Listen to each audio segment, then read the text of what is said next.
Hairaga Kaoba Ngamlaba Dungairi Khanduna Khanglam gani kaina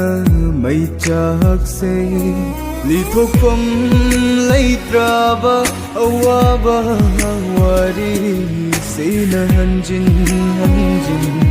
Wahali punsibu masing khangda Wahali punsibu masing khangda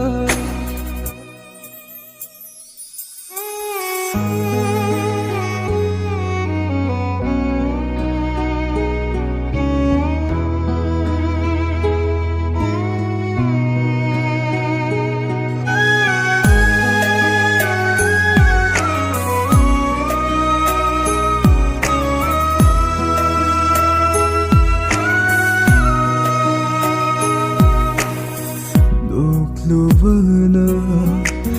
kapchabani nungshirubagi dagphamni noklubana kapchabani nungshirubagi